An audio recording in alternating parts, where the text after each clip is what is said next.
तो राम राम सभी को। तो भाई क्या हाल चाल सभी के, सबकी पढ़ाई कैसे चल रही है। तो इस वीडियो में मैं रिवीजन के बारे में बात करूंगा। तो ये वीडियो स्पेशली भाई कॉम्पिटिटिव एग्जाम की जो बच्चे तैयारी कर रहे हैं उनके को लेके मैं वीडियो बना रहा हूँ। क्योंकि स्कूल और कॉलेजेस वाले बच्चों का थोड़ा टाइम टेबल अलग रहता है, क्लासेस होती है उनकी, लेकिन जो कॉम्पिटिटिव एग्जाम के बच्चे होते हैं उनकी सिर्फ कोचिंग होती है और सिर्फ पूरे दिन वो सिर्फ अपने एक पेपर की तैयारी करते हैं, उनको और बाकी चीज़ों से कम ही लेना देना होता है। इसलिए उनको ध्यान में रख के मैं वीडियो बना रहा हूँ।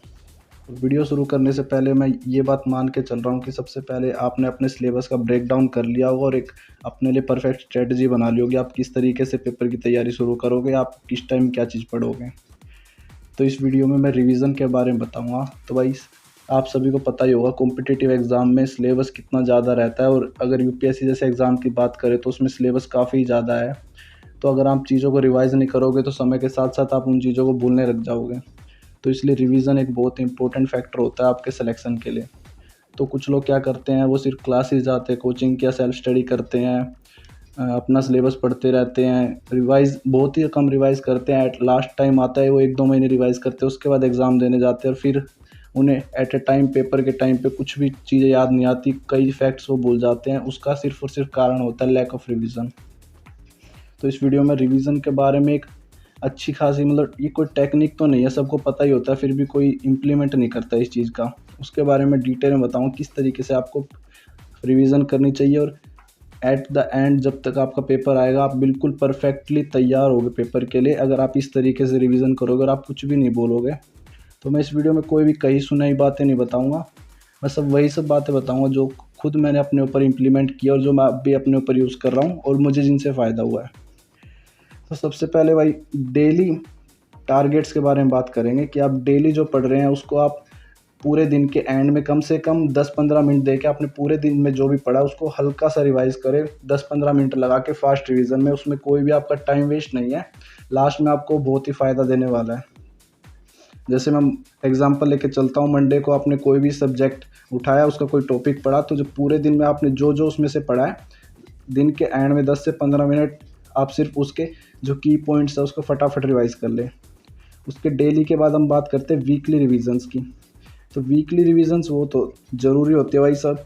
हमारे एक सर भी कहते हैं कि वीकेंड ये होते हैं जो या तो लोग उसमें सक्सेसफुल होते हैं या भाई अनसक्सेसफुल। वीकेंड ही होते हैं जो किसी को कुछ बनाते हैं, क्योंकि वीकेंड में काफ़ी लोग हो जाते हैं कि कोई कहीं घूमने चला जाता है या तैयारी छोड़ देता है या रिवीजन करना छोड़ देता है वीकेंड में, कि सैटरडे संडे हम कुछ अपने लिए कर देंगे। लेकिन आपको वीकेंड बिल्कुल भी वेस्ट नहीं करना है, उसमें आपको रिवीजन करनी है। पूरे हफ्ते आपने जो भी पढ़ा है आपका सिर्फ उसमें ज़्यादा से ज़्यादा 2-3 घंटे लगेंगे, लेकिन आप सब रिवाइज़ कर लोगे, आपको बिल्कुल फ्रेश रहेगा माइंड में जो भी आपने पूरे हफ्ते में पढ़ा है। और उसी के साथ साथ आपको एक टेस्ट भी ज़रूर देना, कोई भी मॉक टेस्ट या कुछ भी, कहीं से भी आपको कोई टेस्ट मिले ऑनलाइन या ऑफलाइन, आपको टेस्ट ज़रूर देना है। उससे आपको ये चीज़ का और पता चलेगा कि कहाँ कहाँ क्या चीज़ें आप भूल रहे हो। अगली बार आप जब उसको पढ़ोगे तो आप उसको अलग से नोट कर सकते हो कि ये चीज़ें भाई मैं भूल रहा हूँ पढ़ते टाइम। तो वीकली के बाद आते हैं मंथली पे। भाई मंथली का क्या है, वीकली में तो जैसे आपने हर हफ्ते का पढ़ लिया, मंथली में आपने हर हफ्ते का पढ़ते रहना। जैसे मंथ में मैं लगा के चल रहा हूँ कि 3 या 4 हफ्ते हैं। फर्स्ट वीक का आपने पूरे वीक का रिवाइज़ कर लिया, सेकंड वीक में आपने फर्स्ट वीक का और सेकंड वीक का दोनों का पूरे का रिवाइज़ किया, और फिर थर्ड वीक में आपने सेकंड वीक का रिवाइज़ किया। तो इसमें बढ़ते आपको ऐसा लगेगा कि ये तो यार काफ़ी ज़्यादा टाइम लग रहा है, लेकिन आप मेरी बात मानिए, जिसमें ज़्यादा टाइम नहीं लगेगा, क्योंकि मैं खुद भी ऐसे ही करता हूँ और मेरी सारी पुरानी चीज़ें भी अब तक फ्रेश है, मैं कुछ भी नहीं भूला हूँ। और जो मंथ का एंड होगा उसमें आपका 1 दिन तो आराम से लगेगा, ये मैं मान के चल रहा हूँ, 1 या 2 दिन उसमें लगेगा टाइम, क्योंकि आपको 3 हफ्ते की रिवीजन करनी है। तो मंथ में आप जो रिवीजन करेंगे उसमें कम से कम आपको 2 दिन देने और अच्छा खासा उसका टेस्ट भी देना, उससे आपकी चीज़ें काफ़ी ही ज़्यादा फ्रेश रहेंगी और आपको एक चीज़ काफ़ी ज़्यादा हेल्प करेगी। तो मैं एक बार दोबारा बता दूं, पहले आपको डेली रिवीजन करनी है, उसके बाद वीकली रिवीजन करनी है जो भी आपने फर्स्ट वीक में पढ़ा है। उसके बाद जो सेकंड वीक आएगा उसमें आपको सेकंड वीक का पढ़ना है, फर्स्ट का नहीं, फर्स्ट का आप ऑलरेडी कर चुके हो।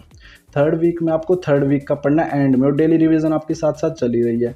मंथ के एंड में आपको तीनों वीक का एक साथ पढ़ना है, और इसी के साथ सेकंड आपका जो मंथ शुरू होगा उसमें भी आपको ऐसे ही करना है। डेली रिवीजन साथ साथ चलेगी, फिर वीकली रिवीजन और लास्ट में फिर मंथली रिवीजन। और सेकंड मंथ के एंड में आप फर्स्ट और सेकंड मंथ का सारा ही रिवाइज करेंगे, इसमें मैं लगा के चल रहा हूँ, आपके 2 या 3 दिन ही लगेंगे, क्योंकि फर्स्ट मंथ का आप इतनी बार पढ़ चुके होंगे, आपके दिमाग में बिल्कुल ही फिट बैठ गया होगा कि आपको पता होगा उस टाइम तक कि क्या चीज़ इंपॉर्टेंट है क्या नहीं, क्योंकि आप डेली बेसिस पे भी रिवीजन कर रहे हो, वीकली बेसिस पे भी और मंथली बेसिस पे भी। तो ऐसे करते करते एट द एंड जब आपका एग्ज़ाम आने बिल्कुल ही नज़दीक आ जाएगा, तो आप ये खुद ही फील करोगे और कॉन्फिडेंट हो जाओगे कि आपको जो जो आपका सिलेबस आपको सब कुछ ही आता है। तो इस तरीके से भाई मैं भी रिवीजन करता हूँ। अब तक मेरे कोचिंग में अगर 5 सब्जेक्ट भी हुए हैं और 5वां छठा जो चल रहा है उसका मेरे को अब तक सब कुछ क्लियर आइडिया है कि अब तक क्या कुछ हुआ। कुछ एक फैक्चुअल इन्फॉर्मेशन होगी जो मेरे माइंड से कभी कभी स्लिप हो जाती है, नहीं तो मुझे सारी चीज़ें एग्जैक्ट याद है। तो ये मैंने खुद पे इम्प्लीमेंट किया है, इसलिए मैं आपको भी रिकमेंड करूँगा आप भी एक बार ट्राई करें, आपको भी इससे काफ़ी ज़्यादा फ़ायदा होगा। और इसी के साथ मैं आपको एक टिप देना चाहूँगा कि आप इस टेक्निक का इस्तेमाल करें। आपने पहले भी कई जगह सुनी होगी 80-20 रूल, कि जब भी आप पढ़ें आप साथ साथ थोड़ा थोड़ा लिखते रहें। आप 80% पढ़े और 20% लिखे साथ साथ, मतलब कुछ कुछ की पॉइंट्स उसके लिखते रहे जब भी आप पढ़ रहे हैं। इससे क्या होगा कि ये वही स्टडीज़ में भी पाया गया कि आप जब लिखते हैं तो आपका दिमाग एक्टिव रहता, नहीं तो आप पढ़ते रहते हैं, आपको 1 घंटे बाद फील होगा कि आपने जो शुरू में पढ़ा था फर्स्ट पेज आपको कुछ याद ही नहीं है। लेकिन आप अगर साथ साथ कुछ ना कुछ लिखते रहेंगे तो आपका दिमाग बिल्कुल अटेंटिव मोड पे रहेगा और आपको लास्ट तक आते आते सब कुछ याद रहेगा। तो आप ये ज़रूर ट्राई करें, चाहे आप रफली कुछ ना कुछ तो लिखते रहे साथ साथ जब भी पढ़ रहे हैं, सिर्फ सिंपली लेसन की तरह रीड ना करें। तो आप सब भी ये रिवीजन की टेक्निक एक बार इस्तेमाल करके देखें, कम से कम 1 महीने के लिए, तो डेली और वीकली बेसिस पे और लास्ट में मंथली बेसिस पे, कि आपको फ़ायदा दे रही है कि नहीं। वीडियो अच्छा लगा तो आप अपना फीडबैक कमेंट में दे सकते हैं। थैंक्स।